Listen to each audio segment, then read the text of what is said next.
देहरादून स्थित भारतीय सैन्य अकादमी यानी आईएमए में जंगल कैंप के दौरान 12 किलोमीटर की दौड़ में तबीयत बिगड़ने के बाद 21 वर्षीय कैडेट निशांत धनखड़ की मौत हो गई। ब्रेन हैमरेज और मल्टी ऑर्गन फेलियर के कारण दिल्ली के आरआर अस्पताल में इलाज के दौरान उन्होंने दम तोड़ दिया। निशांत का पार्थिव शरीर गांव पहुंचने पर माहौल गमगीन हो गया। रविवार को झज्जर के कासनी गांव में उन्हें सैन्य सम्मान और गार्ड ऑफ ऑनर के साथ अंतिम विदाई दी गई। निशांत के पार्थिव शरीर पर विधायक कुलदीप वत्स, जिला प्रशासन और जिला सैनिक बोर्ड के अधिकारियों ने पुष्प चक्र अर्पित कर श्रद्धांजलि दी। सैन्य टुकड़ी ने सशस्त्र झुकाकर गार्ड ऑफ ऑनर दिया। निशांत को उनके चचेरे भाई पार्थ ने मुखाग्नि दी। परिजनों के अनुसार निशांत 9 जुलाई को ट्रेनिंग के लिए आईएमए देहरादून पहुंचे थे। 9 अगस्त को जंगल कैंप के दौरान कैडेट्स को 12 किलोमीटर की दौड़ लगानी थी। दौड़ के दौरान कई कैडेट्स की तबीयत बिगड़ गई और वो गिर पड़े। इनमें 3 कैडेट्स की हालत गंभीर बताई गई, जिसमें निशांत भी शामिल थे।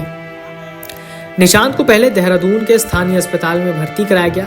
2 अन्य कैडेट्स की हालत में सुधार हो गया, लेकिन निशांत की तबीयत लगातार बिगड़ती गई। इसके बाद उन्हें दूसरे अस्पताल में भर्ती कराया गया। हालत गंभीर होने और शरीर के कई अंगों के काम करना बंद करने के बाद उन्हें एयरलिफ्ट कर पहले चंडीगढ़ और फिर दिल्ली के आरआर अस्पताल पहुंचाया गया। हालांकि इलाज के दौरान उन्हें बचाया नहीं जा सका। परिवार को 9 अगस्त को ही निशांत के अस्पताल में भर्ती होने की सूचना मिल गई थी। अगले दिन परिवार के सदस्य देहरादून पहुंच गए थे।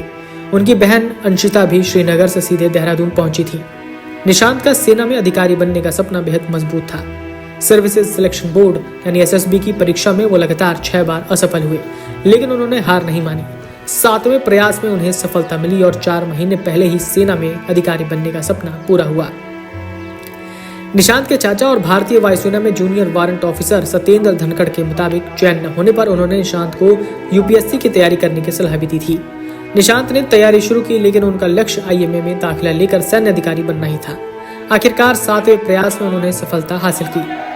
निशांत ने शुरुआती पढ़ाई गाँव में की और इसके बाद दिल्ली यूनिवर्सिटी से बीएससी की पढ़ाई पूरी की। उनके पास एनसीसी का सी सर्टिफिकेट भी था और उन्होंने सीधे एसएसबी क्लियर किया था।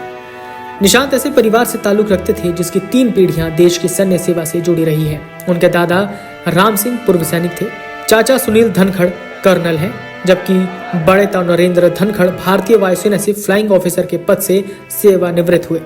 परिवार में Avinash Dhankhar lieutenant colonel, Ananya Dhankhar major और अन्य सदस्य भी सेना और वायुसेना में सेवाएं दे रहे हैं। निशांत इकलौते बेटे थे। उनकी बड़ी बहन अंशिता धनखड़ भारतीय वायुसेना में फ्लाइंग ऑफिसर हैं और श्रीनगर में तैनात हैं। राखी पर दोनों बहनों की देहरादून जाकर निशांत को राखी बांधने की योजना थी, लेकिन उससे पहले ही ये दुखद खबर परिवार तक पहुंच गई। हादसे से कुछ दिन पहले 2 अगस्त को निशांत ने परिवार से वीडियो कॉल पर बात की थी। उन्होंने बताया था कि वो कई दिनों से जंगल कैंप में है और गर्मी उमस काफी परेशान कर रही है। परिवार से बातचीत में उन्होंने कहा था कि कैंप खत्म होने के बाद सामान्य ट्रेनिंग शुरू होगी, लेकिन सेना में शामिल होकर देश सेवा का सपना पूरा करने की राह पर निकले निशांत की जिंदगी ट्रेनिंग के पहले महीने में ही थम गई। वीडियो डेस्क अमरुजाला.com। आपके राज्य की खबरें, आपके शहर की खबरें सबसे पहले जानने के लिए देखते रहें अमर उजाला। चैनल को सब्सक्राइब जरूर कर लें और पाएं हर अपडेट।